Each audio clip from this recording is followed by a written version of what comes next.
Shalom Bapak Ibu Saudara, mari bersama kita merenungkan firman Tuhan yang terambil dari salah satu bagian pembacaan Alkitab harian kita hari ini, yaitu dalam 1 Tawarik pasalnya yang ke-14 ayatnya yang pertama hingga ayatnya yang ke-17.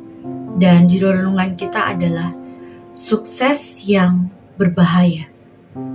Bapak Ibu Saudara, dalam pembacaan kita hari ini kita bisa melihat Daud menjadi raja di ayatnya yang pertama hingga ayatnya yang kedua dalam pasal ini. Daud berhasil membangun kerjasama dengan kerajaan lain, lalu membangun keluarga yang besar, dikatakan di ayatnya yang ketiga hingga ayatnya yang ketujuh.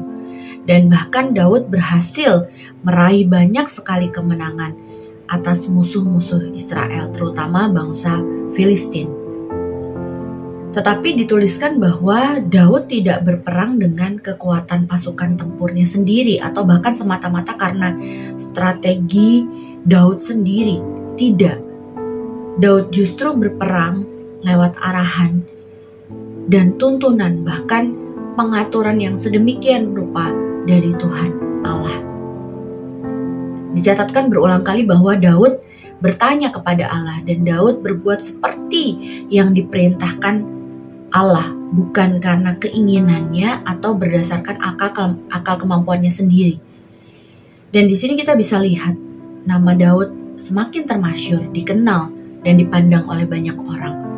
Bahkan Tuhan mendatangkan rasa takut pada bangsa-bangsa terhadap Daud.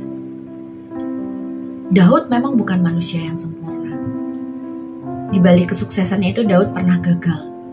Daud pernah jatuh ke dalam dosa. Akan tetapi Daud tetap mengikuti apa yang Tuhan perintahkan kepada Daud. Daud memang menerima penghukuman dari Allah dan Daud pun tidak membela dirinya atas dosa yang dia lakukan. Dan inilah yang menunjukkan ketaatan Daud kepada Tuhan. Sehingga Tuhan memimpin Daud meraih kemenangan dan kesuksesannya melawan bangsa Filistin pada waktu itu. Dalam hidup kita, seringkali kesuksesan atau bahkan keberhasilan sering membuat kita bisa menjadi lupa diri. Dalam artian bahwa kita merasa kesuksesan atau keberhasilan itu semata-mata karena diri kita hebat, karena kemampuan kita sendiri, atau semata-mata hanya karena usaha kita sendiri. Inilah yang dikatakan sukses yang berbahaya, Bapak Ibu Saudara. Sukses yang lupa dengan si pemberi sukses itu sendiri. Nah, orang yang seperti ini tanpa disadari, ia sudah jatuh dalam dosa kesombongan. Dan Daud tidak demikian. Sekalipun ia seorang raja yang besar dan semua orang mendukung bahkan mengakui akan kepemimpinannya, Daud tahu bahwa semuanya itu semata-mata karena pemberian Allah. Tanpa Allah, Daud tidak mungkin menjadi raja yang besar dan disegani.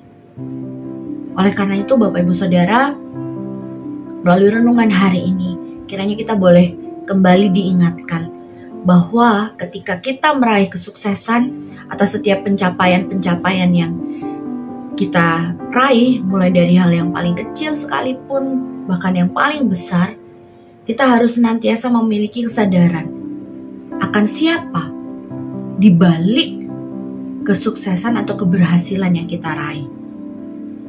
Dialah Tuhan, Sang Pemberi kesuksesan kita, sehingga kita tidak sampai terjebak dalam sukses yang berbahaya yang membuat kita bisa jatuh dalam dosa kesombongan. Bapak Ibu Saudara, ingatlah akan Tuhan dalam segala aspek kehidupan kita. Kiranya renungan firman Tuhan hari ini boleh menjadi berkat bagi kita semua. Tuhan Yesus memberkati.